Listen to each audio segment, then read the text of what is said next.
El telegrama llegó un martes por la mañana, interrumpiendo mi rutina de café y periódico como una piedra arrojada a un estanque tranquilo. Las palabras eran escuetas, casi frías. Tía Esperanza fallecida, heredero único, casa en San Miguel del Valle, notario espera, firmado por un tal licenciado Méndez que jamás había escuchado mencionar. Esperanza Vázquez. El nombre resonaba vagamente en mi memoria como un eco distante. Era la hermana menor de mi abuela materna, una mujer de la que apenas se hablaba en las reuniones familiares.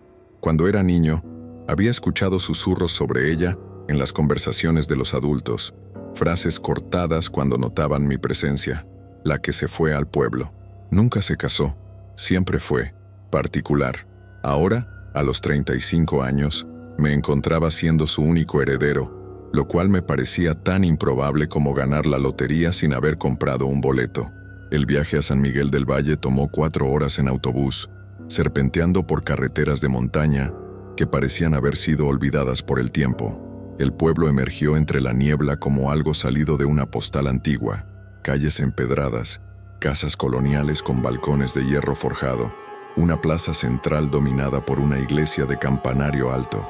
Era el tipo de lugar donde todos se conocen, donde los secretos se susurran de generación en generación, donde el pasado nunca muere realmente. La oficina del notario estaba ubicada en una casa colonial convertida en despacho jurídico. Licenciado Méndez resultó ser un hombre mayor, de cabello plateado y lentes gruesos, que me recibió con la solemnidad propia de alguien que ha pasado décadas manejando los últimos deseos de los muertos. Me explicó que tía Esperanza había vivido sola durante más de 40 años en la casa familiar, sin contacto con el mundo exterior excepto para las compras esenciales. Su muerte había sido natural, me aseguró, aunque encontrada 3 días después por el cartero que notó la acumulación de correspondencia. Su tía fue una mujer muy reservada, me dijo el notario, ajustándose los lentes mientras revisaba los documentos. La casa está completamente amueblada. Ella especificó en su testamento que todo debía quedarse exactamente como está, una condición un poco inusual, pero legal. Había algo en su tono que sugería que había más que decir, pero se limitó a entregarme las llaves y un mapa rudimentario de la ciudad.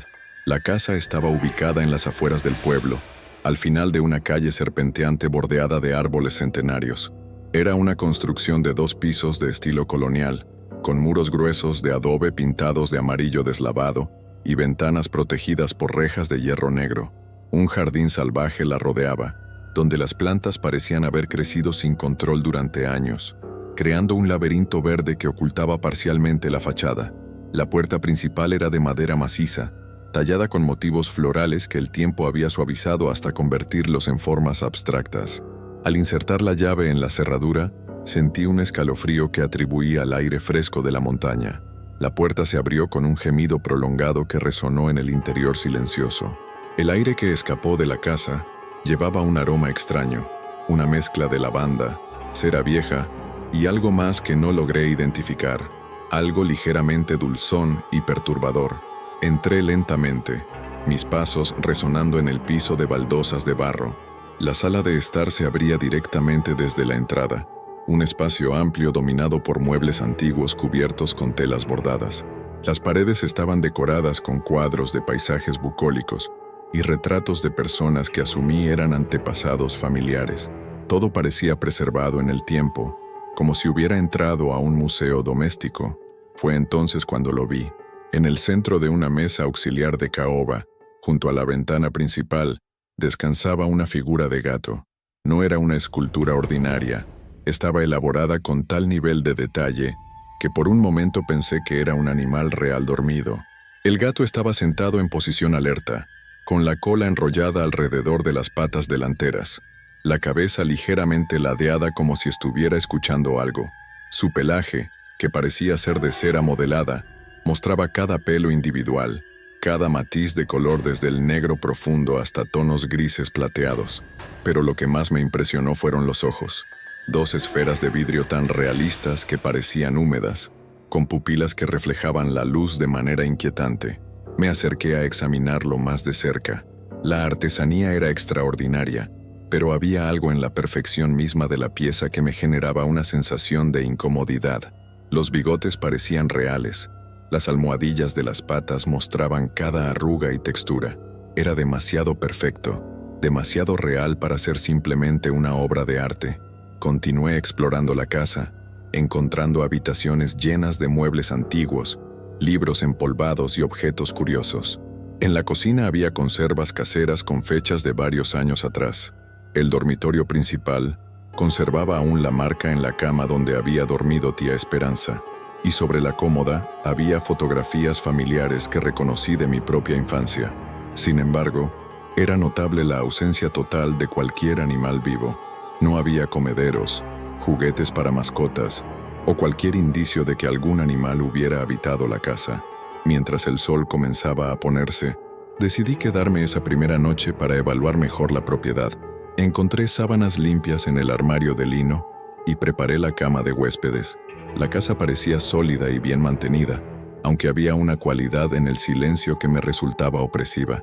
No era solo la ausencia de sonido, sino algo más profundo, como si la casa misma estuviera conteniendo la respiración. Esa noche, mientras cenaba una lata de sopa que había traído conmigo, mi mirada volvía constantemente al gato de cera en la sala. Desde el comedor podía verlo perfectamente, inmóvil en su mesa, pero tenía la extraña sensación de que si me giraba rápidamente, lo encontraría en una posición ligeramente diferente. Era una idea ridícula, por supuesto, pero la sensación persistía. Antes de acostarme, caminé una vez más por la casa, asegurándome de que todas las puertas y ventanas estuvieran cerradas. Al pasar por la sala, me detuve frente al gato de cera. Bajo la luz tenue de la lámpara, parecía casi vivo. Los ojos de vidrio brillaban con una intensidad que me resultó perturbadora. Por un impulso que no logré explicar, extendí la mano para tocarlo, pero me detuve antes de hacer contacto. Había algo en la figura que me advertía contra ello. Esa primera noche en la casa de tía Esperanza, dormí inquieto, poblado de sueños vagos donde sombras felinas se movían por los rincones de mi visión. No sabía entonces que estaba comenzando un viaje hacia lo inexplicable, que la herencia que había recibido incluía mucho más que una casa y muebles antiguos. No sabía que el gato de cera era solo el comienzo de una historia que desafiaría todo lo que creía saber sobre la frontera entre la vida y la muerte. La mañana siguiente despertó con el canto de los gallos de alguna granja cercana, un sonido que me devolvió gradualmente a la realidad después de una noche de sueños fragmentados. La luz del sol se filtraba por las cortinas de encaje, creando patrones danzantes en las paredes de la habitación. Por un momento, olvidé dónde estaba, hasta que la realidad de mi situación regresó. Estaba en la casa de una tía muerta que apenas conocía, en un pueblo donde era un completo extraño. Bajé a preparar café con la cafetera antigua que había encontrado en la cocina. El agua tardó en hervir en la estufa de gas, y mientras esperaba, mi atención se dirigió nuevamente hacia la sala de estar. El gato de cera seguía allí, exactamente en la misma posición en que lo había dejado la noche anterior. A la luz del día, parecía menos ominoso, más claramente una pieza de artesanía, aunque igualmente impresionante en su realismo. Decidí examinarlo más detenidamente. Me acerqué lentamente, como si fuera un animal real que pudiera asustarse con movimientos bruscos. Los detalles eran aún más extraordinarios bajo la luz natural. Cada bigote parecía haber sido insertado individualmente, y la textura del pelaje mostraba variaciones sutiles que sugerían diferentes tipos de pelo, más corto en las orejas, más largo en el pecho, con remolinos naturales en los flancos. Las almohadillas de las patas tenían el color rosado exacto de un gato real, con pequeñas líneas que imitaban las marcas únicas de cada animal. Pero eran los ojos los que más me perturbaban. No eran simplemente esferas de vidrio pintadas, sino que parecían tener profundidad, como si hubiera capas de color y textura debajo de la superficie. La iris mostraba los patrones complejos y únicos que se encuentran en los ojos felinos reales, con motas doradas sobre un fondo verde oscuro. Las pupilas estaban dilatadas, como si el gato estuviera en estado de alerta o ligeramente alarmado. Finalmente extendí la mano y toqué suavemente el lomo de la figura. La textura era sorprendente. No se sentía como cera común, sino algo más complejo, más orgánico. Había una suavidad que recordaba el tacto de pelaje real, pero también una frialdad que me hizo retirar la mano rápidamente. Era como tocar algo que había estado muerto durante mucho tiempo. Decidí explorar el pueblo para conocer más sobre mi tía y quizás obtener información sobre la historia de la casa. San Miguel del Valle era el tipo de lugar donde los secretos son moneda corriente y donde cada residente conoce la historia de todos los demás. Si había algo inusual sobre tía Esperanza, alguien lo sabría. Mi primera parada fue la tienda de abarrotes en la plaza principal. El propietario, un hombre corpulento de unos 60 años con bigote gris, me saludó con la cortesía reservada que caracteriza a los pueblos pequeños hacia los forasteros. Cuando mencioné que era el sobrino de Esperanza Vázquez y que había heredado su casa, su expresión cambió perceptiblemente. «Ah, el sobrino», murmuró, secándose las manos en el delantal. Su tía era una buena cliente. Venía cada 15 días por provisiones. Muy puntual, muy específica en lo que necesitaba. Hizo una pausa, como eligiendo cuidadosamente sus palabras. Era conocida en el pueblo como la mujer de los gatos. La frase me intrigó. ¿Tenía muchos gatos? Tenía, respondió con énfasis en el tiempo pasado. Años atrás, su propiedad estaba llena de ellos. Docenas, tal vez más, gatos de todos los colores y tamaños. Era famosa por recoger a todos los gatos callejeros del pueblo. La gente solía bromear diciendo que su casa era un hotel para gatos. Su expresión se volvió más seria, pero eso fue hace mucho tiempo. En los últimos años, no se veía ni un solo gato por allí. ¿Qué pasó con ellos? El tendero se encogió de hombros, pero había algo evasivo en su gesto. ¿Quién sabe? Los gatos van y vienen. Tal vez se fueron cuando se hicieron viejos para cuidarlos. Su tía también se hizo mayor, más particular en sus últimos años. Continué mi recorrido por el pueblo, visitando la farmacia, la panadería y el pequeño café en la plaza. En cada lugar, la mención del nombre de mi tía generaba reacciones similares. Respeto superficial mezclado con una incomodidad palpable. Las personas describían a Esperanza como una mujer educada pero distante, que se había vuelto cada vez más ermitaña con los años. Pero cuando mencionaba a los gatos, las respuestas se volvían vagas, las miradas se desviaban, y el tema cambiaba rápidamente. Fue en la peluquería donde obtuve la información más específica. La estilista, una mujer mayor llamada Carmen, recordaba vívidamente los días cuando Esperanza venía al pueblo acompañada de diferentes gatos. Era un espectáculo verla caminar por la plaza, me contó mientras cortaba el cabello de otro cliente. Siempre tenía al menos 2 o 3 gatos siguiéndola, como si fuera la Pied Piper de los felinos. Conocía a cada gato del pueblo por nombre. Podía identificar a sus madres, sus hermanos, sus peculiaridades individuales.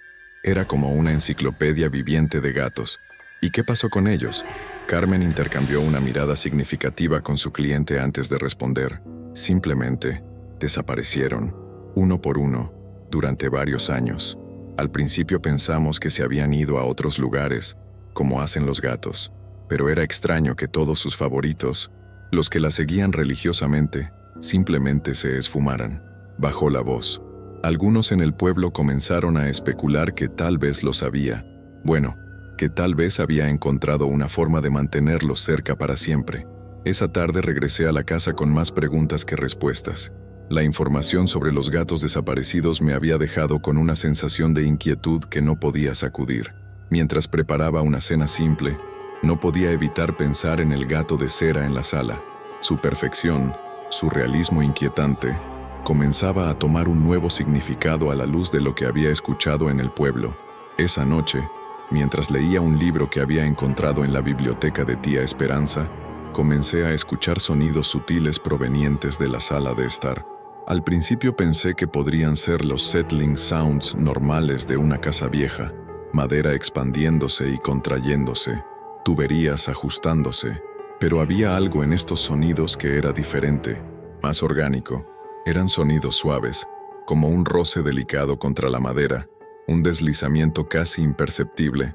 Si tuviera que describirlos, diría que sonaban como las almohadillas suaves de las patas de un gato moviéndose cuidadosamente sobre una superficie de madera. Pero eso era imposible. No había gatos en la casa. Me levanté varias veces para investigar, pero cada vez que entraba a la sala, el sonido cesaba inmediatamente. El gato de cera permanecía inmóvil en su mesa, exactamente como lo había dejado. Sin embargo, no podía sacudir la sensación de que algo había estado moviéndose momentos antes de mi llegada. La tercera vez que me levanté para investigar, noté algo que me heló la sangre. En el piso de baldosas, cerca de la mesa donde descansaba el gato de cera, había pequeñas marcas húmedas. Eran pequeñas, redondas, del tamaño exacto que dejarían las almohadillas de las patas de un gato. Las marqué mentalmente antes de regresar a mi habitación, pero cuando bajé por la mañana, habían desaparecido completamente. Esa segunda noche en la casa de tía Esperanza, me quedé dormido con la perturbadora sensación de que no estaba solo. En algún lugar entre la vigilia y el sueño, tuve la impresión de que algo pequeño y silencioso se movía por la casa, explorando, marcando territorio, reclamando un espacio que consideraba propio. Pero cada vez que la conciencia se acercaba lo suficiente como para investigar, la presencia se desvanecía como humo en el viento. No sabía entonces que estaba experimentando los primeros susurros de algo que desafiaría mi comprensión de la realidad. El gato de cera no era simplemente una obra de arte excepcional, era algo mucho más complejo y perturbador, y los sonidos nocturnos no eran productos de mi imaginación estimulada, sino los primeros indicios de una presencia que había estado esperando pacientemente mi llegada. El tercer día amaneció nublado, con una llovizna fina que convertía el mundo exterior en una acuarela difusa.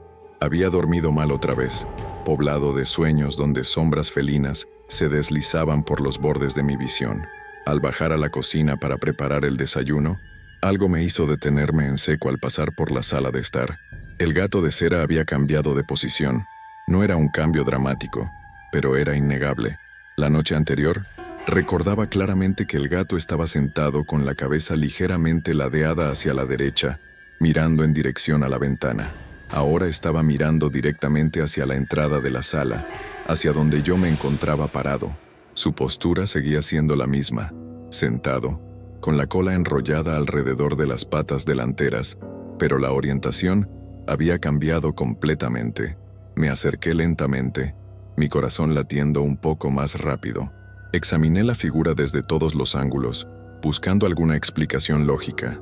¿Podría haber golpeado la mesa accidentalmente durante la noche? ¿Podrían las vibraciones de mis pasos haber movido la figura? Pero la mesa era sólida, pesada, y el gato parecía estar firmemente asentado sobre su base. Decidí que debía estar equivocado sobre la posición original. La memoria puede ser engañosa, especialmente cuando uno está en un entorno nuevo y ligeramente ansioso. Era más probable que hubiera recordado mal la orientación del gato que aceptar que una figura de cera se había movido por sí sola durante la noche. Para evitar futuros malentendidos, tomé varias fotografías del gato desde diferentes ángulos con mi teléfono celular, documentando cuidadosamente su posición exacta. También hice pequeñas marcas en la mesa con un lápiz, indicando precisamente dónde estaban ubicadas las patas de la figura. Si había más cambios, al menos, tendría evidencia objetiva. Después del desayuno decidí explorar el segundo piso de la casa más sistemáticamente. La planta alta consistía en 3 dormitorios, un baño y un pequeño estudio que parecía haber sido el espacio de trabajo de tía Esperanza. Las habitaciones estaban llenas de muebles antiguos cubiertos con sábanas blancas, como fantasmas durmientes esperando ser despertados. En el dormitorio principal encontré algo que me intrigó profundamente. Una serie de fotografías enmarcadas en las paredes y sobre las superficies de los muebles. No eran retratos familiares comunes, sino fotografías de gatos, docenas de ellas, en blanco y negro y a color, mostrando gatos de todas las edades y variedades. Algunos parecían ser gatos domésticos bien cuidados, otros claramente callejeros. Cada fotografía estaba cuidadosamente etiquetada con nombres escritos a mano en tinta azul: Sebastián, Luna, Príncipe, Sombra, Canela. Lo que más me perturbó fue encontrar una fotografía de un gato que parecía idéntico al de cera de la planta baja. Era un gato negro con marcas grises plateadas, fotografiado en la misma posición sentada, con la cabeza ligeramente ladeada. La etiqueta decía simplemente: Sebastián, mi favorito. La fecha en la parte trasera del marco Indicaba que la foto había sido tomada 15 años atrás. Continué explorando y encontré más evidencia de la obsesión de mi tía con los felinos. Había libros sobre cuidado de gatos, revistas especializadas en razas felinas, incluso algunos textos veterinarios sobre anatomía y comportamiento felino. En una gaveta encontré cuadernos llenos de observaciones detalladas sobre los hábitos, personalidades y preferencias de diferentes gatos, escritas con la meticulosidad de un científico estudiando especímenes de laboratorio. El estudio de tía Esperanza resultó ser particularmente revelador. Era un espacio pequeño pero organizado, con un escritorio antiguo, una máquina de escribir y estantes llenos de libros. Pero lo que capturó mi atención fueron los libros mismos, tratados sobre taxidermia, manuales de preservación de especímenes, textos sobre técnicas de moldeo y escultura. Había incluso algunos libros en idiomas que no reconocí, con ilustraciones perturbadoras de procesos de preservación que parecían más místicos que científicos. En el cajón central del escritorio, encontré lo que parecía ser un diario personal. Las entradas estaban escritas en la letra cuidadosa de tía Esperanza, documentando no solo eventos cotidianos, sino también sus reflexiones sobre sus queridos compañeros felinos. Las primeras entradas eran normales, describiendo las travesuras de varios gatos, sus personalidades únicas, sus enfermedades y recuperaciones. Pero a medida que avanzaba en el tiempo, las entradas se volvían más obsesivas. Había páginas dedicadas enteramente a un solo gato, descripciones detalladas de cada aspecto de su apariencia y comportamiento. Las entradas más recientes mostraban una preocupación creciente por la mortalidad de sus mascotas y referencias vagas a encontrar formas de preservar lo que más amamos. Una entrada en particular me llamó la atención. Sebastián está enfermo otra vez. El veterinario dice que no hay mucho que hacer a su edad, pero yo no puedo soportar la idea de perderlo. Debe haber una manera de mantenerlo conmigo para siempre. He estado investigando métodos, técnicas que van más allá de lo convencional. Si el amor es suficientemente fuerte, ¿no debería poder trascender las limitaciones de la carne mortal? Cerré el diario con una sensación creciente de inquietud. Las piezas de un rompecabezas perturbador comenzaban a tomar forma en mi mente, aunque aún no podía ver la imagen completa. La obsesión de tía Esperanza con los gatos, su conocimiento de técnicas de preservación, la desaparición misteriosa de todos sus gatos y la presencia del gato de cera extraordinariamente realista en la planta baja. Todo parecía estar conectado de alguna manera siniestra. Esa tarde, mientras la lluvia continuaba golpeando suavemente las ventanas, bajé a revisar mis fotografías del gato de cera. Lo que vi me hizo sentir como si el piso se moviera bajo mis pies. En las fotografías que había tomado esa mañana, el gato estaba claramente mirando hacia la entrada de la sala, pero ahora, sentado frente a mí en la mesa, estaba mirando hacia la ventana, exactamente en la posición en que lo había encontrado el primer día. Las marcas de lápiz que había hecho en la mesa confirmaban que la figura se había movido. Las patas ya no estaban alineadas con mis marcas. Revisé las fotografías una y otra vez, comparándolas con la posición actual. No había duda posible. El gato se había movido durante las pocas horas que había estado en el segundo piso, pero eso era imposible. Las figuras de cera no se mueven por sí solas. Tenía que haber una explicación racional. ¿Podría alguien haber entrado a la casa mientras yo estaba arriba? Verifiqué todas las cerraduras y ventanas. Todo estaba seguro. ¿Podría haber vibraciones de algún camión pasando que hubieran movido la figura? Pero no había escuchado ningún vehículo. Y además, ¿cómo explicar que la figura hubiera regresado exactamente a su posición original? Mientras contemplaba estas preguntas sin respuesta, comencé a sentir una sensación inquietante de estar siendo observado. Era una sensación que había experimentado intermitentemente desde mi llegada, pero que ahora se intensificaba. Miré alrededor de la sala, examinando cada rincón, cada sombra, pero no vi nada fuera de lo normal. Solo el gato de cera, inmóvil en su mesa, con esos ojos de vidrio que parecían seguir cada uno de mis movimientos. Esa noche, decidí hacer un experimento. Coloqué el gato en una posición específica, mirando directamente hacia la chimenea, con la cabeza inclinada hacia arriba. Tomé fotografías desde múltiples ángulos y hice marcas precisas en la mesa, usando una regla para medir las distancias exactas desde los bordes. Si la figura se movía durante la noche, Tendría evidencia irrefutable. También decidí quedarme despierto el mayor tiempo posible, monitoreando la sala desde la escalera donde podía ver la mesa, sin ser detectado fácilmente. Armado con una linterna y mi teléfono para tomar fotografías, si era necesario, me instalé en una posición que me permitía observar mientras permanecía oculto en las sombras. Las primeras horas pasaron sin incidentes. El gato permanecía inmóvil, exactamente como lo había colocado. Pero alrededor de las 2 de la mañana, comencé a escuchar esos sonidos sutiles nuevamente. Un roce suave, un deslizamiento casi imperceptible. Esta vez, sin embargo, estaba seguro de que los sonidos provenían específicamente de la dirección de la mesa donde descansaba el gato. Lentamente, con el corazón latiendo fuertemente en mi pecho, dirigí la linterna hacia la sala. El haz de luz iluminó la mesa, y lo que vi me hizo contener la respiración. El gato ya no estaba mirando hacia la chimenea, ahora estaba mirando directamente hacia mí, hacia el lugar donde me encontraba escondido en la escalera. Bajo la luz de la linterna, sus ojos de vidrio brillaban con una intensidad que parecía completamente viva, completamente consciente, y por un momento aterrador, habría jurado que vi los párpados de la figura parpadear lentamente, como si me estuviera reconociendo, como si me estuviera dando la bienvenida a su mundo silencioso y perturbador. El cuarto día en la casa comenzó con una sensación de frío que no tenía nada que ver con el clima exterior. A pesar de que el sol brillaba y la temperatura afuera era agradable, la sala de estar permanecía extrañamente fría, como si fuera inmune a cualquier fuente de calor. Era un frío específico, localizado, que se intensificaba mientras más tiempo pasaba en esa habitación. Después del incidente de la noche anterior, había bajado a verificar la posición del gato de cera. Tal como temía, había regresado a su orientación original, mirando hacia la ventana. Mis marcas de medición confirmaban el movimiento, pero la evidencia fotográfica era aún más perturbadora.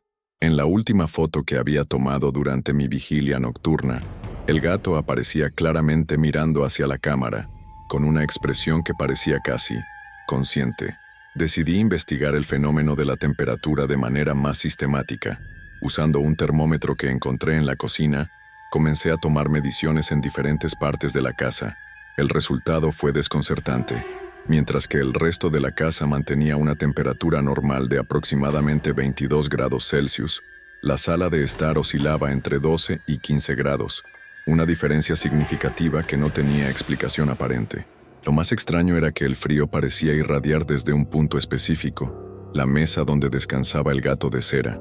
Mientras más me acercaba a la figura, más intensa se volvía la sensación de frío.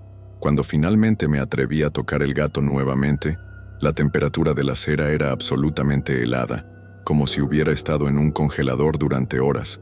Verifiqué el sistema de calefacción de la casa, revisé si había corrientes de aire, busqué cualquier explicación racional para la anomalía térmica, pero todo parecía estar en orden. Las ventanas estaban bien selladas, no había ductos de aire acondicionado en esa área, y el resto de la casa mantenía una temperatura perfectamente normal. Era como si la sala de estar existiera en su propio microclima privado. La sensación de frío no era solo física, había algo en ella que penetraba más profundo, algo que hacía que mis huesos se sintieran pesados, y que mi respiración se volviera visible en pequeñas nubes de vapor cuando permanecía demasiado tiempo cerca del gato. Era el tipo de frío que se asocia con lugares abandonados, con morgues, con espacios donde la vida se ha retirado y solo queda la memoria fría de lo que una vez fue. Decidí explorar más el diario de Tía Esperanza, buscando alguna referencia a fenómenos similares. Lo que encontré me perturbó aún más. Había entradas que describían cambios de temperatura en la casa, siempre asociados con la presencia de sus gatos enfermos o moribundos. Sebastián está muy enfermo, escribía en una entrada fechada 3 años atrás. Su cuerpecito está tan frío, incluso cuando lo envuelvo en mantas. Es extraño, pero toda la habitación donde descansa parece haber adoptado su temperatura. Es como si la tristeza misma tuviera una temperatura física, como si el dolor pudiera manifestarse en el ambiente. Una entrada posterior era aún más inquietante. He notado que después de que mis queridos compañeros cruzan al otro lado, sus lugares favoritos en la casa permanecen fríos durante días. Es como si dejaran una huella térmica, un eco de su presencia que se niega a desvanecerse. Sebastián murió hace una semana, pero su lugar junto a la ventana sigue helado. A veces me siento allí solo para sentir que él todavía está conmigo de alguna manera. La conexión era imposible de ignorar. El gato de cera estaba ubicado exactamente en el lugar que tía Esperanza describía como el lugar favorito de Sebastián, la mesa junto a la ventana. Y ese lugar había mantenido una temperatura anormalmente fría durante años, aparentemente. Esa tarde, mientras intentaba trabajar en la computadora portátil que había traído conmigo, me resultó imposible concentrarme en la sala de estar debido al frío penetrante. Cada vez que trataba de permanecer allí durante más de unos minutos, comenzaba a temblar involuntariamente. Era como si mi cuerpo estuviera reaccionando a algo más que la simple temperatura. Había una cualidad en ese frío que parecía extraer no solo el calor corporal, sino también la energía vital misma. Decidí mover mis actividades al comedor, pero incluso desde allí podía sentir la influencia del frío irradiando desde la sala. Era como si hubiera una zona de influencia invisible que se extendía gradualmente, reclamando más espacio con cada hora que pasaba. Intenté encender la chimenea de la sala para contrarrestar el frío, pero el resultado fue desconcertante. Aunque el fuego ardía normalmente y podía sentir su calor directo cuando me paraba frente a él, la temperatura general de la habitación no cambiaba. Era como si hubiera dos sistemas térmicos diferentes operando en el mismo espacio: el calor natural del fuego y el frío sobrenatural que emanaba del área del gato. Más perturbador aún era el hecho de que el gato de cera parecía inmune al calor del fuego. Incluso después de varias horas de llamas ardiendo a pocos metros de distancia, la figura permanecía helada al tacto. Toqué otros objetos en la habitación: la mesa de madera, los marcos de los cuadros, incluso las telas de los cojines, y todos habían absorbido algo del calor del fuego. Solo el gato mantenía esa temperatura gélida constante. Esa noche, el frío se intensificó notablemente. No era solo la sala de estar. Parecía que el fenómeno se estaba extendiendo por toda la planta baja. En la cocina, mi aliento se volvía visible, y en el comedor tuve que ponerme un suéter grueso para estar cómodo. Era como si la casa entera estuviera siendo gradualmente conquistada por esta presencia fría. Decidí dormir con calefacción eléctrica en mi habitación del segundo piso, pero incluso allí podía sentir tentáculos de frío subiendo por las escaleras como dedos helados explorando territorios nuevos. El sonido de mis propios dientes castañando me mantuvo despierto durante horas. Fue durante una de esas horas de insomnio que escuché algo nuevo, un sonido que me heló la sangre más que cualquier temperatura física. Era un maullido, suave pero claramente audible, proveniente de la planta baja. No era el maullido agudo de un gato en peligro, sino algo más melancólico, más lastimero, como el gemido de un animal que sufre en silencio. Me quedé paralizado en la cama, escuchando intensamente. El sonido se repitió varias veces, siempre con la misma calidad fantasmal, siempre proveniente de la dirección de la sala de estar. Era imposible. No había gatos en la casa. Había verificado cada rincón, cada habitación, cada posible escondite, pero el sonido era innegable, tan real como mi propia respiración. Finalmente, armándome de valor, bajé sigilosamente las escaleras con una linterna en la mano. El frío me golpeó como una pared sólida en cuanto llegué a la planta baja. Era tan intenso que podía ver mi aliento formando nubes densas en el aire. La sala de estar estaba sumergida en una oscuridad que parecía más densa que la simple ausencia de luz. Dirigí la linterna hacia la mesa donde descansaba el gato de cera. La figura estaba allí, inmóvil como siempre, pero había algo diferente en el ambiente. El aire mismo parecía vibrar con una tensión invisible, como si estuviera cargado de electricidad estática o de alguna energía que no podía identificar. Fue entonces cuando noté algo que me hizo retroceder instintivamente. Alrededor de la base del gato de cera, en el área inmediata de la mesa, había una fina capa de escarcha. Cristales de hielo se habían formado en la superficie de madera, creando patrones delicados que reflejaban la luz de mi linterna como pequeños diamantes. Era imposible. La casa no estaba lo suficientemente fría como para formar escarcha, y no había humedad suficiente en el aire. Pero allí estaba, evidencia física de que algo estaba generando un frío tan intenso que podía alterar las condiciones atmosféricas locales. Toqué la escarcha con un dedo tembloroso y se sintió real, tangible, absolutamente fría. El maullido sonó nuevamente, más cerca esta vez, y juraría que provenía directamente del área donde estaba parado. Pero no había nada allí excepto el gato de cera y yo mismo. El sonido tenía una cualidad etérea, como si viajara a través de dimensiones que no podía percibir completamente. Regresé corriendo a mi habitación, donde me quedé despierto el resto de la noche con todas las luces encendidas y la calefacción al máximo. Pero incluso así, podía sentir el frío subiendo por las escaleras como una marea lenta e inexorable, reclamando la casa habitación por habitación. Al amanecer, cuando finalmente me atreví a bajar, la escarcha había desaparecido sin dejar rastro, pero el frío permanecía, más intenso que nunca, y el gato de cera seguía en su lugar, con esos ojos de vidrio que parecían brillar con una luz interior que no tenía nada que ver con los rayos del sol que se filtraban por la ventana. Sabía que algo estaba terriblemente mal en esa casa, algo que desafiaba las leyes naturales que había dado por sentadas toda mi vida. El gato de cera no era simplemente una obra de arte excepcional, era el centro de algo mucho más oscuro y complejo, y el frío no era solo una anomalía térmica, era una manifestación de una presencia que había convertido la casa de tía Esperanza en su territorio, un territorio que ahora yo había invadido. La quinta noche en la casa marcó el comienzo de una nueva fase en mi descenso hacia lo inexplicable.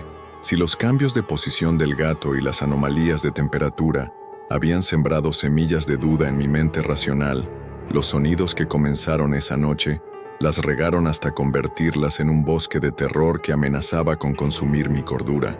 Había logrado dormir algunas horas inquietas cuando me desperté bruscamente alrededor de las 3 de la madrugada. Al principio no sabía qué me había despertado, pero gradualmente me di cuenta de que había un sonido persistente que penetraba el silencio nocturno de la casa. Era un sonido de arañazos, deliberado y rítmico, como si algo con garras afiladas estuviera trabajando meticulosamente en una superficie de madera. El sonido era inconfundible para cualquiera que hubiera tenido gatos. Las características de las uñas felinas raspando madera, ese sonido específico que hacen cuando afilan sus garras o marcan territorio, pero la intensidad y persistencia del sonido era inquietante. No era el arañazo casual y breve de un gato relajado, era algo más urgente, más desesperado, como si fuera un intento de comunicación o, más perturbadoramente, un intento de escape. Me quedé inmóvil en la cama, escuchando atentamente. El sonido provenía claramente de la planta baja, específicamente de la dirección de la sala de estar. Venía en ráfagas, periodos de arañazos intensos, seguidos de pausas silenciosas, como si quien fuera que estuviera haciendo el sonido estuviera descansando o evaluando su progreso. Finalmente, mi curiosidad venció a mi aprensión. Me levanté lentamente, me puse las pantuflas y bajé las escaleras con la mayor cautela posible.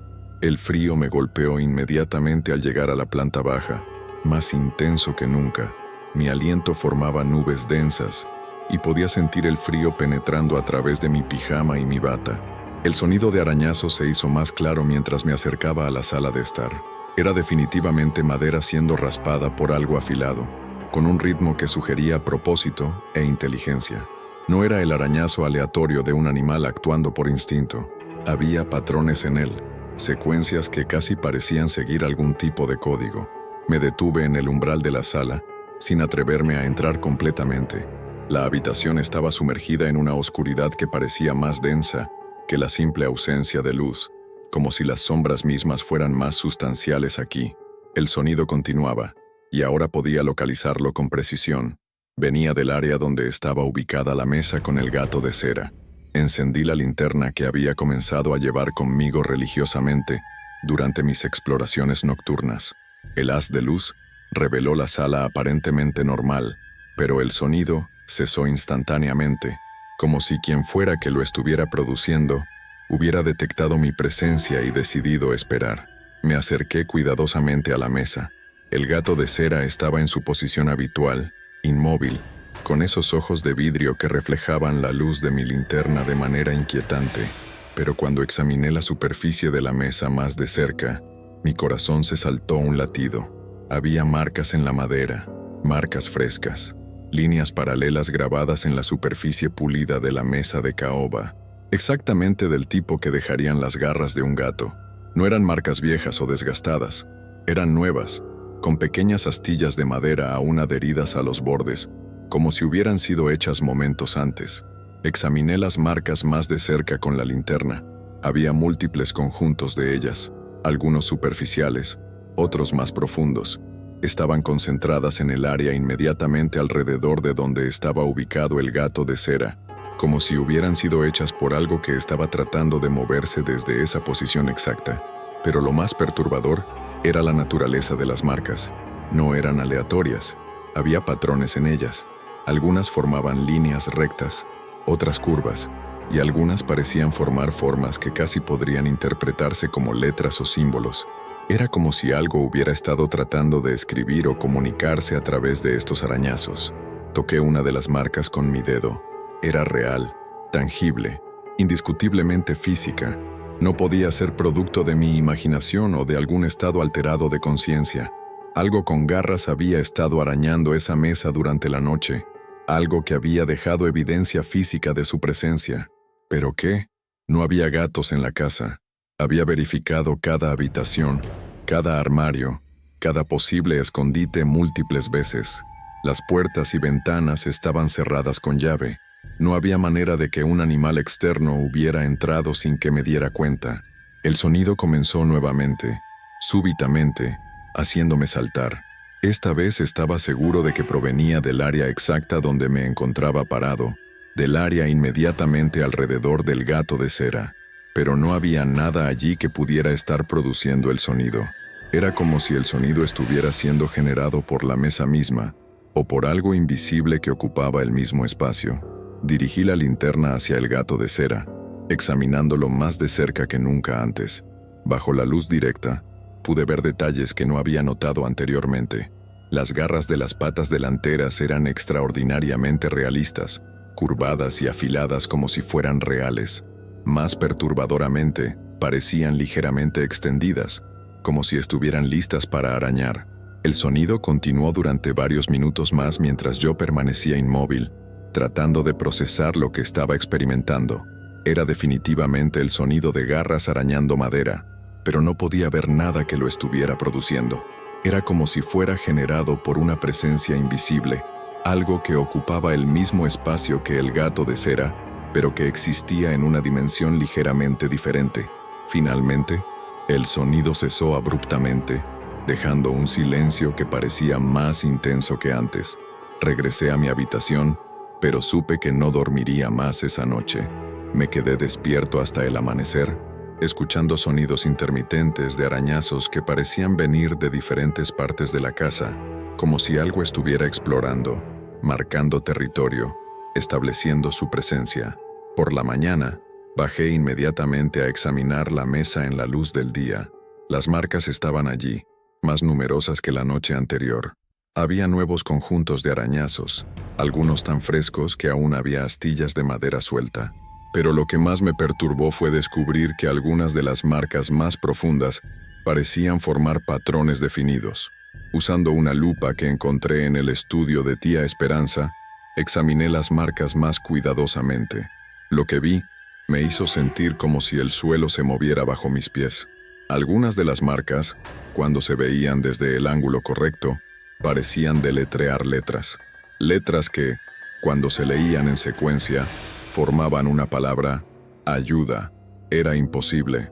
Las marcas de garras no podían formar palabras por accidente, pero allí estaban, grabadas en la madera con la misma precisión que si hubieran sido hechas por una herramienta, no por las garras de un animal actuando por instinto. Esa noche decidí hacer un experimento. Coloqué una grabadora de audio que tenía para el trabajo cerca de la mesa del gato de cera antes de ir a dormir. Si los sonidos eran reales, la grabadora los captaría. Si eran productos de mi imaginación o de algún estado alterado de conciencia, no habría nada en la grabación. Los sonidos comenzaron nuevamente alrededor de las 2 de la madrugada, más intensos que nunca. Esta vez pude escuchar no solo arañazos, sino también otros sonidos. Un roce suave, como si algo se estuviera moviendo por la superficie de la mesa, y ocasionalmente, algo que sonaba inquietantemente como un maullido suave y melancólico. Por la mañana, reproduje la grabación con manos temblorosas. Estaba todo allí, los arañazos, los roces, incluso los maullidos fantasmales. La grabadora había captado sonidos que no podían ser explicados por ningún fenómeno natural que conociera, pero lo más perturbador de todo era un sonido que había captado la grabadora, pero que no recordaba haber escuchado durante la noche. Una voz susurrante, apenas audible, que repetía una palabra una y otra vez. Tenía que aumentar el volumen al máximo para distinguirla, pero era innegable. La voz susurraba: Sebastián, Sebastián, Sebastián. Era la voz de una mujer mayor, cargada de dolor y nostalgia. Y aunque nunca había escuchado hablar a tía Esperanza, algo en mi corazón me decía que era su voz, llamando a su gato favorito desde el más allá, como si no pudiera aceptar que se había ido para siempre. El gato de cera ya no era simplemente una obra de arte perturbadora, era el centro de algo que desafiaba mi comprensión de la realidad, algo que conectaba a los vivos con los muertos de maneras que no debían ser posibles. Y yo estaba atrapado en el centro de esta manifestación sobrenatural, testigo involuntario de un drama que había comenzado mucho antes de mi llegada y que amenazaba con consumirme en su desarrollo. El sexto día amaneció gris y sombrío, con nubes bajas que parecían presionar sobre la casa como una manta pesada. Después de otra noche de sonidos inexplicables y evidencia física de actividad sobrenatural, sabía que necesitaba respuestas más concretas. Las piezas del rompecabezas estaban dispersas por toda la casa, pero intuía que las respuestas más importantes se encontraban en los escritos personales de tía Esperanza. Decidí revisar más sistemáticamente su estudio, especialmente el diario que había examinado superficialmente antes. Esta vez no me limitaría a hojear las páginas. Leería cada entrada, cada observación, cada pensamiento que mi tía había considerado lo suficientemente importante como para preservar en tinta. El diario era un volumen grueso, encuadernado en cuero marrón, con páginas amarillentas que desprendían un aroma a tiempo y secretos guardados. La letra de tía Esperanza era meticulosa, casi obsesiva en su precisión, como si cada palabra hubiera sido cuidadosamente considerada antes de ser plasmada en el papel. Las primeras entradas databan de más de 20 años atrás y documentaban sus primeras experiencias con gatos callejeros. Era evidente que había comenzado el diario como una forma de llevar registro de los animales que rescataba, sus condiciones de salud, sus personalidades, sus progresos hacia la recuperación. En estas entradas tempranas, tía Esperanza aparecía como una mujer compasiva pero racional, alguien que genuinamente amaba a los animales y quería ayudarlos. Hoy encontré otro gato abandonado cerca del mercado, escribía en una entrada típica de ese periodo. Es un macho joven, probablemente de 6 meses, con marcas tábatas hermosas.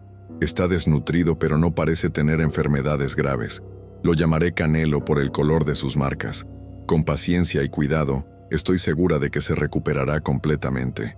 Pero a medida que avanzaba en el tiempo, las entradas comenzaban a mostrar un cambio sutil pero preocupante en la perspectiva de mi tía. Sus descripciones de los gatos se volvían más íntimas, más posesivas. Comenzaba a referirse a ellos no como animales bajo su cuidado, sino como hijos, compañeros del alma, las únicas criaturas que realmente me comprenden. Canelo ha desarrollado el hábito más adorable, escribía varios meses después. Cada mañana viene a mi cama y pone su cabecita en mi almohada, como si fuera un niño pequeño buscando confort. No puedo imaginar mi vida sin él. Es como si hubiera estado esperando toda mi vida para encontrar a estas almas puras que pueden amarme sin juicio, sin condiciones. Las entradas se volvían progresivamente más obsesivas. Había páginas enteras dedicadas a describir cada aspecto de la apariencia de cada gato, sus preferencias alimenticias, sus lugares favoritos para dormir, sus reacciones a diferentes estímulos. Era como si estuviera creando un catálogo exhaustivo de cada criatura bajo su cuidado.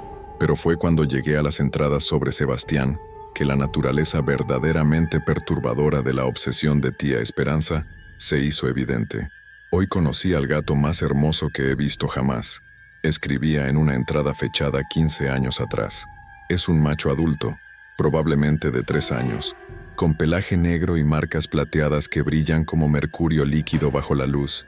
Sus ojos son de un verde profundo, que parece contener toda la sabiduría del universo. Alguien lo abandonó, pero su pérdida es mi ganancia. Lo llamaré Sebastián, porque hay algo noble y aristocrático en su porte. Las entradas sobre Sebastián se multiplicaban rápidamente. A diferencia de sus otros gatos, que eran mencionados ocasionalmente, Sebastián aparecía en casi cada página del diario. Tía Esperanza documentaba cada aspecto de su comportamiento con un detalle que rayaba en lo obsesivo. Sebastián prefiere dormir en la mesa junto a la ventana de la sala, escribía.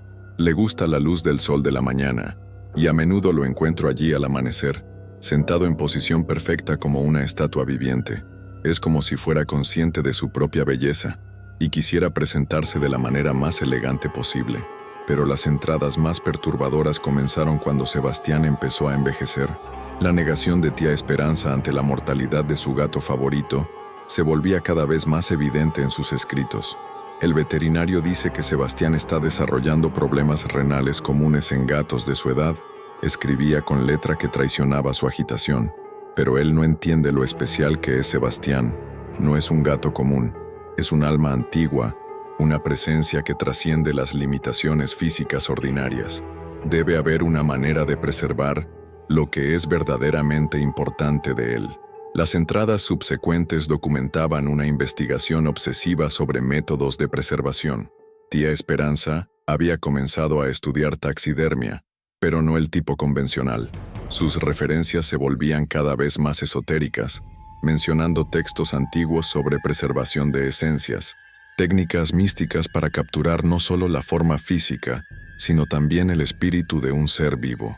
He encontrado referencias a métodos que van más allá de la simple preservación del cuerpo, escribía. Técnicas que pueden capturar la esencia misma de un ser, su personalidad, su presencia. No es suficiente preservar la forma física. Necesito encontrar una manera de mantener vivo lo que hace que Sebastián sea Sebastián. Las entradas se volvían progresivamente más incoherentes, llenas de referencias a rituales, ingredientes extraños y procesos que parecían más alquímicos que científicos. Había listas de materiales, cera especial importada de lugares remotos, aceites esenciales extraídos de plantas que yo nunca había escuchado mencionar, polvo de minerales con propiedades supuestamente místicas. Pero fue una entrada particular la que me hizo sentir como si una mano helada hubiera agarrado mi corazón. Sebastián murió esta mañana. Encontré su cuerpecito en su lugar favorito, junto a la ventana, como si hubiera elegido ese momento perfecto para partir. Pero no puedo aceptarlo. No puedo dejar que se vaya. He estado preparándome para este momento durante meses. Tengo todo lo que necesito para preservar no solo su forma, sino su esencia. Si el amor es suficientemente fuerte, si la técnica es suficientemente precisa, no hay razón por la que no pueda mantenerlo conmigo para siempre. La siguiente entrada estaba fechada una semana después.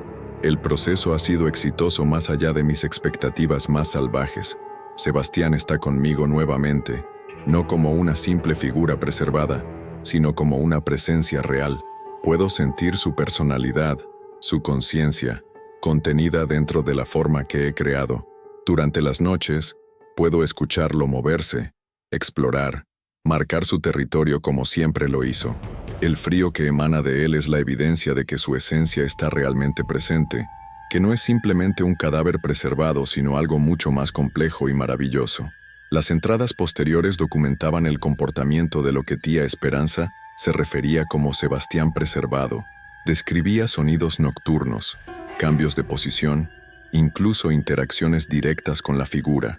Era evidente que creía genuinamente que había logrado algo que desafiaba las leyes naturales. Algunas noches hablo con él, y estoy segura de que me entiende, escribía. Sus ojos de vidrio parecen seguir mis movimientos, y ocasionalmente puedo ver expresiones familiares cruzar su rostro preservado. Es exactamente como era en vida, solo que ahora nunca me dejará, nunca envejecerá, nunca se enfermará, nunca morirá. Es perfecto. Pero las entradas más recientes revelaban que el éxito de tía Esperanza había venido con consecuencias imprevistas. Comenzaba a mencionar que Sebastián parecía inquieto, que los sonidos nocturnos se habían vuelto más intensos, que la presencia se estaba extendiendo por toda la casa. Creo que Sebastián está tratando de comunicarse conmigo, escribía en una de las últimas entradas. Los arañazos en la mesa han formado patrones que casi parecen letras. Ayer creí ver la palabra libre grabada en la madera, pero no entiendo qué quiere decir. Él es libre aquí conmigo, es amado, es cuidado, es preservado para la eternidad. ¿Qué más libertad podría desear? La última entrada del diario estaba fechada solo 2 semanas antes de la muerte de tía Esperanza. Algo está mal. Sebastián ya no parece contento con el arreglo. Los sonidos nocturnos se han vuelto agresivos, desesperados. Ayer encontré marcas nuevas en la mesa que deletreaban claramente ayuda, pero no entiendo qué tipo de ayuda necesita. Lo he preservado perfectamente. Lo he mantenido conmigo para siempre. ¿Por qué no está agradecido? ¿Por qué parece estar sufriendo? A veces me pregunto si cometí un error terrible, si en mi egoísmo por mantenerlo conmigo, lo he condenado a una existencia que no deseaba. Pero es demasiado tarde para cambiar las cosas ahora. El proceso no puede ser revertido. Sebastián está atrapado en la forma que creé para él, y yo estoy atrapada con las consecuencias de mis acciones. Cerré el diario con manos temblorosas. La verdad era más horrible de lo que había imaginado. El gato de cera no era simplemente una obra de arte excepcional, era una prisión. Tía Esperanza había encontrado alguna manera de capturar el espíritu de Sebastián dentro de una forma artificial, condenándolo a una existencia atrapada entre la vida y la muerte. Los sonidos nocturnos, los cambios de posición, las marcas de arañazos que deletreaban palabras desesperadas, todo tenía sentido ahora. Sebastián estaba tratando de comunicar su sufrimiento, su deseo de ser liberado de la preservación forzada que su dueña había impuesto sobre él, y ahora yo estaba solo en la casa con esta presencia atrapada, testigo de un dolor que había durado años y que no mostraba signos de disminuir. Peor aún, comenzaba a sospechar que Sebastián no era el único gato que tía Esperanza había preservado de esta manera perturbadora. La pregunta que me aterrorizaba era, ¿qué más iba a descubrir en esta casa de horrores? Y más importante aún, ¿cómo podría ayudar a Sebastián a encontrar la paz que había estado buscando desesperadamente durante todos estos años? Después de leer el diario completo de tía Esperanza, supe que no podía quedarme de brazos cruzados ante el sufrimiento de Sebastián. Pero antes de intentar cualquier cosa, necesitaba entender completamente la magnitud de lo que mi tía había hecho. El diario mencionaba otros gatos que habían desaparecido a lo largo de los años, y comencé a sospechar que Sebastián no era el único prisionero en esta casa. Decidí explorar sistemáticamente cada habitación, buscando otras figuras o indicios de más experimentos de preservación. Comencé por el sótano, un espacio que había evitado hasta ahora porque no parecía relevante para mi investigación inicial. Resultó ser el descubrimiento más perturbador de todos. El sótano había sido convertido en una especie de laboratorio macabro. Había mesas de trabajo cubiertas con herramientas extrañas, frascos llenos de líquidos de colores sospechosos, y libros abiertos en páginas que mostraban diagramas anatómicos de felinos. Pero lo que más me perturbó fueron las múltiples figuras de cera ubicadas en estantes alrededor del perímetro de la habitación. Había más de una docena de ellas, gatos de todos los tamaños, edades y colores, cada uno preservado con el mismo nivel obsesivo de detalle que Sebastián. Reconocí algunos de los nombres de las etiquetas de las fotografías que había visto en el dormitorio: Luna, Príncipe, Sombra, Canela, todos los gatos favoritos de tía Esperanza, todos condenados a la misma existencia atrapada. La temperatura en el sótano era aún más fría que en la sala de estar, un frío que parecía irradiar desde cada figura como si fueran fuentes individuales de energía helada. Podía ver mi aliento formando nubes densas, y el aire mismo parecía vibrar con una tensión sobrenatural. Pero lo más aterrador era que, a medida que examinaba cada figura, comencé a escuchar sonidos provenientes de todas ellas. No eran los arañazos que había asociado con Sebastián, sino una sinfonía completa de sufrimiento felino, maullidos lastimeros, ronroneos melancólicos, incluso el sonido de patas moviéndose inquietamente. Era como si hubiera despertado a toda una colonia de espíritus atrapados simplemente por estar presente. Encontré otro diario en una de las mesas de trabajo, dedicado exclusivamente a documentar el proceso de preservación que tía Esperanza había perfeccionado a lo largo de los años. Las entradas eran técnicas, casi científicas, pero describían procedimientos que eran una mezcla pesadillesca de taxidermia avanzada y rituales místicos. El secreto está en capturar el momento exacto de la transición, escribía. No se puede esperar hasta después de la muerte. El espíritu debe ser contenido mientras aún está presente en el cuerpo físico.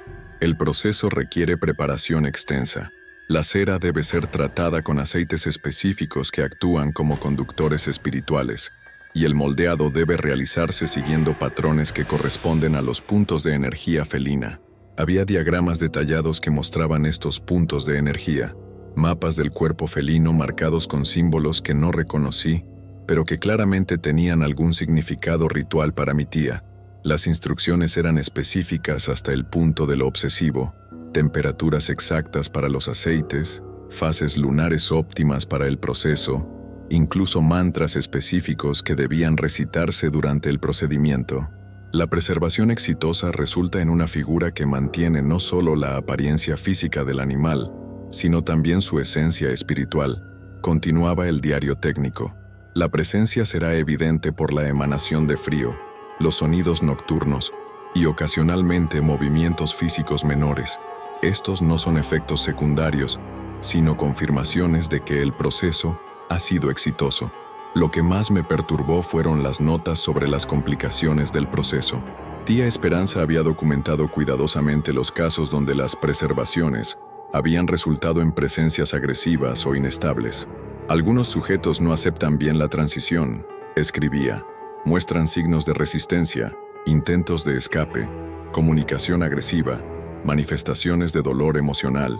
En estos casos, es importante recordar que la resistencia inicial es normal y que eventualmente la presencia se adaptará a su nueva forma de existencia. Pero era evidente por las entradas posteriores que esta adaptación nunca ocurría realmente. Los espíritus atrapados simplemente aprendían a convivir con su prisión, pero nunca dejaban de sufrir. Las descripciones de mi tía sobre comunicación y adaptación eran claramente autoengaño, formas de justificar el sufrimiento que había infligido a las criaturas que supuestamente amaba. Esa noche no subí a mi habitación. Me quedé en el sótano, leyendo cada documento que pude encontrar, tratando de entender no solo lo que tía Esperanza había hecho, sino si había alguna manera de deshacerlo.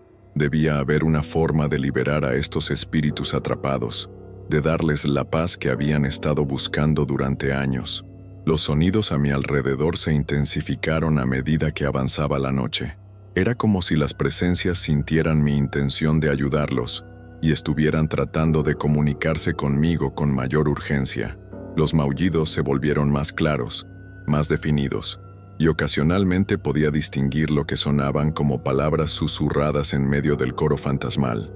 Libre, ayuda, por favor. Las voces se superponían, creando una letanía de súplicas que me partía el corazón. Estos no eran monstruos o demonios, eran víctimas de la obsesión egoísta de una mujer que había confundido amor con posesión. Finalmente, en una caja sellada bajo una de las mesas de trabajo, encontré lo que había estado buscando: un diario final titulado Procedimientos de Reversión. Aparentemente, tía Esperanza había considerado la posibilidad de deshacer sus creaciones, aunque las razones para ello no estaban claras en sus escritos. El proceso de liberación es significativamente más complejo que la preservación inicial, escribía. Requiere no solo la destrucción física de la forma contenedora, sino también rituales específicos para guiar el espíritu hacia su transición natural. La falta de cualquiera de estos elementos resultará en una liberación incompleta que podría ser peor que el estado actual. Las instrucciones eran detalladas pero aterradoras. Implicaban exponer cada figura a una combinación específica de elementos: fuego controlado para destruir la cera, agua bendita para purificar el espacio y sal marina para crear barreras protectoras. Pero lo más importante era la sincronización. El proceso debía realizarse durante las horas antes del amanecer, cuando las presencias estaban más activas y por tanto más accesibles para la liberación. Es crucial que la persona que realice la liberación actúe con intención pura y sin miedo, advertía el diario. Los espíritus pueden sentir la vacilación o el terror, y esto puede interferir con su transición. Quien emprenda este proceso debe estar preparado para enfrentar la gratitud, pero también la ira acumulada de años de confinamiento. Sabía que tenía que intentarlo. No podía dejar a estas criaturas sufriendo para siempre, especialmente ahora que entendía la naturaleza de su tormento. Pero también sabía que era peligroso. Tía Esperanza había documentado casos donde intentos fallidos de liberación habían resultado en manifestaciones violentas que habían durado semanas. Decidí comenzar con Sebastián. Era la presencia más fuerte, la más comunicativa, y también la que había estado sufriendo por más tiempo. Si podía liberarlo exitosamente, tendría la experiencia y confianza necesarias para ayudar a los otros. Pasé el resto de la noche preparándome según las instrucciones del diario. Reuní los materiales necesarios: velas de cera de abeja para el fuego controlado, agua bendita que encontré en una botella etiquetada en el laboratorio de tía Esperanza, y sal marina del jardín donde aparentemente había cultivado plantas específicamente para sus rituales. Mientras trabajaba, las presencias en el sótano parecían entender lo que estaba haciendo. Los sonidos se volvieron más esperanzados, menos desesperados.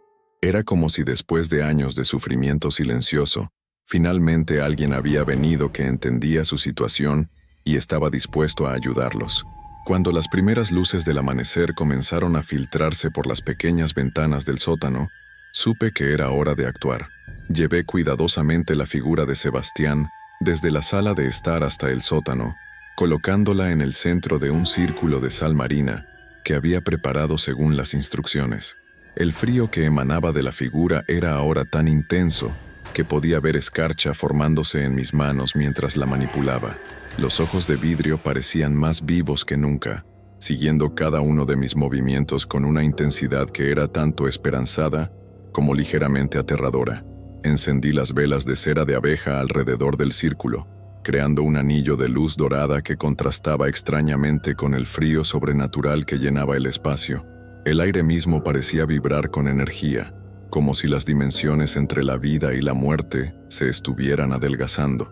Comencé a recitar las palabras que había encontrado en el diario de reversión, palabras en un idioma que no reconocía pero que sonaban antiguos, poderosos. A medida que hablaba, la temperatura en el sótano fluctuaba dramáticamente, olas de calor intenso alternándose con ráfagas de frío polar. «Sebastián», dije finalmente, dirigiéndome directamente a la figura, «entiendo que has estado atrapado aquí contra tu voluntad. Entiendo que has estado sufriendo.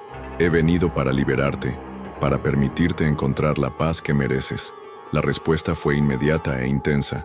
Los ojos de vidrio de la figura parecieron brillar con una luz interior, y por un momento, habría jurado que vi una expresión de gratitud profunda cruzar las características de cera. Los sonidos de arañazos comenzaron nuevamente, pero esta vez eran diferentes, rítmicos, casi musicales, como si Sebastián estuviera expresando alegría en lugar de desesperación. Según las instrucciones, rocié agua bendita sobre la figura mientras continuaba recitando las palabras de liberación. La reacción fue dramática. La cera comenzó a humear, no como si se estuviera derritiendo por calor, sino como si estuviera siendo disuelta por alguna fuerza sobrenatural. El humo que se alzaba tenía formas extrañas, patrones que casi parecían felinos por momentos. Fue entonces cuando escuché la voz de Sebastián por primera vez, no como un maullido fantasmal, sino como una comunicación clara y directa que llegaba directamente a mi mente. «Gracias. Por fin. Libre». La figura comenzó a desintegrarse rápidamente, pero no era una destrucción violenta. Era más como si estuviera disolviéndose suavemente, regresando a los elementos de los cuales había sido creada. A medida que la forma física desaparecía, el frío sobrenatural que había dominado la casa durante días comenzó a disiparse. En lugar del frío vino una sensación de calidez, no física, sino emocional. Era como si una presencia benevolente me estuviera envolviendo. expresando gratitud de una manera que iba más allá de las palabras. Podía sentir la paz de Sebastián, su alivio profundo por finalmente ser liberado de años de confinamiento forzado. La figura se desintegró completamente en cuestión de minutos, dejando solo un pequeño montón de residuo ceroso en el centro del círculo de sal. El agua bendita había evaporado por completo y las velas se habían consumido hasta pequeños charcos de cera derretida. Pero lo más significativo era el silencio. Por primera vez desde mi llegada a la casa, había un silencio verdadero, un silencio que no estaba cargado de tensión o presencias inquietas. Era el silencio de la paz, de la resolución, de un problema finalmente resuelto. Me tomó el resto del día y toda la noche siguiente liberar a las otras figuras del sótano. Cada liberación fue similar a la de Sebastián. La recitación de las palabras de reversión, la aplicación de agua bendita y la disolución gradual de la forma de cera. Cada vez podía sentir la gratitud profunda del espíritu liberado, una calidez emocional que contrastaba dramáticamente con el frío sobrenatural que había caracterizado su confinamiento. Algunos de los espíritus fueron más fáciles de liberar que otros. Luna y Príncipe se fueron pacíficamente, con lo que casi parecían ronroneos de contentamiento emanando del aire, mientras sus formas se disolvían. Pero Sombra y algunos de los otros habían estado atrapados por tanto tiempo que su liberación fue más turbulenta, acompañada de sonidos que parecían expresar años de ira acumulada antes de finalmente encontrar la paz. Cuando terminé con la última figura, el sótano se había transformado completamente. Ya no era el laboratorio frío y siniestro que había descubierto. Ahora se sentía como cualquier sótano normal, un poco húmedo, pero sin la presencia opresiva que había caracterizado a toda la casa desde mi llegada. Subí a la sala de estar por última vez. La mesa donde había descansado Sebastián estaba vacía ahora, pero las marcas de arañazos permanecían como recordatorio permanente de los años de sufrimiento que había presenciado. Sin embargo, ya no se sentían como gritos de desesperación. Ahora parecían más como firmas, marcas dejadas por espíritus que finalmente habían encontrado su camino hacia donde pertenecían. Esa noche dormí profunda y pacíficamente por primera vez desde mi llegada. No hubo sonidos extraños, no hubo frío sobrenatural, no hubo sensación de ser observado. La casa finalmente estaba en paz. Por la mañana llamé al notario para informarle de mi decisión. No podía quedarme con la casa, no después de todo lo que había descubierto. Pero tampoco podía simplemente venderla a algún comprador desprevenido. En su lugar, decidí donarla al pueblo para que fuera convertida en un centro comunitario, un lugar donde la memoria de los animales que habían sufrido allí pudiera ser honrada de manera positiva. Antes de irme, escribí una carta detallada explicando todo lo que había descubierto, junto con copias de los diarios de tía Esperanza. La sellé y la dejé con el notario con instrucciones de que fuera abierta solo si alguien más experimentaba fenómenos similares en el futuro.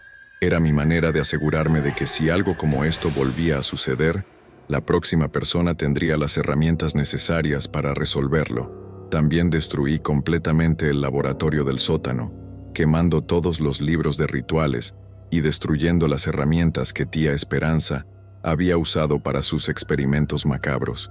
Algunos conocimientos son demasiado peligrosos para ser preservados, especialmente cuando pueden ser usados para infligir sufrimiento a criaturas inocentes. Mientras empacaba mis pocas pertenencias para el viaje de regreso, encontré una nota que no había visto antes, escrita en la letra familiar de tía Esperanza, pero escondida entre las páginas de uno de sus libros de cuidado de gatos normales. Si alguien lee esto algún día, espero que entiendan que mis acciones vinieron del amor, no de la crueldad. Amaba a mis gatos más de lo que amé jamás a cualquier ser humano, y la idea de perderlos era más de lo que podía soportar.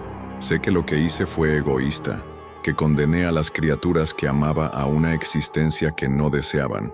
Si hay una manera de deshacer lo que hice, por favor, encuentra esa manera. Ellos merecen la paz que les negué en mi desesperación. Era una disculpa póstuma, un reconocimiento de que incluso tía Esperanza había llegado a entender la naturaleza horrible de lo que había hecho. Me dio algo de consuelo saber que, al final, había encontrado algún tipo de remordimiento por sus acciones. El viaje de regreso a la ciudad fue silencioso y reflexivo. Mientras el autobús serpenteaba por las mismas carreteras de montaña que había recorrido una semana antes, pensé en las lecciones que había aprendido. El amor, cuando se vuelve posesivo y egoísta, puede convertirse en la forma más cruel de crueldad. La incapacidad de dejar ir, de aceptar la naturaleza temporal de todas las cosas, puede llevarnos a crear horrores inimaginables en nombre de la preservación. Pero también había aprendido sobre la resistencia del espíritu, sobre la capacidad de los seres conscientes para mantener su identidad y sus deseos, incluso bajo las circunstancias más extremas.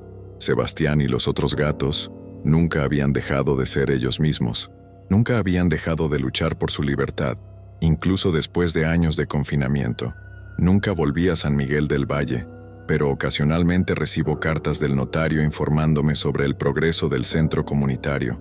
Se ha convertido en un lugar próspero donde los niños del pueblo aprenden sobre el cuidado responsable de los animales y donde los gatos callejeros reciben atención veterinaria gratuita. Es una forma apropiada de honrar la memoria de las criaturas que sufrieron en esa casa, convirtiendo un lugar de dolor en un lugar de sanación. A veces, en las noches tranquilas, cuando estoy solo en mi apartamento de la ciudad, creo escuchar un ronroneo suave y contento llevado por la brisa. Es mi imaginación, estoy seguro, pero me gusta pensar que es Sebastián y sus compañeros felinos, finalmente libres, finalmente en paz, recordándome que el verdadero amor a veces significa tener la fuerza para dejar ir. La herencia que recibí de tía Esperanza no fue la casa ni los muebles antiguos, sino una comprensión más profunda de la diferencia entre amor verdadero y posesión egoísta. Fue una lección costosa tanto para ella como para las criaturas que amaba, pero una que llevó consigo para siempre como recordatorio de que incluso las mejores intenciones pueden llevar a los peores resultados cuando están contaminadas por la incapacidad de aceptar la naturaleza fundamental de la existencia, que todo es temporal, que todo debe terminar, y que la verdadera compasión a veces requiere la fuerza para decir adiós. El gato de cera había sido finalmente liberado, junto con todos sus compañeros. La casa estaba en paz. Y yo había aprendido que algunas herencias vienen con responsabilidades que van mucho más allá de la simple propiedad material. A veces, heredamos los errores de otros, y nuestra única opción es encontrar la manera de repararlos, sin importar cuán extraños o aterradores puedan ser.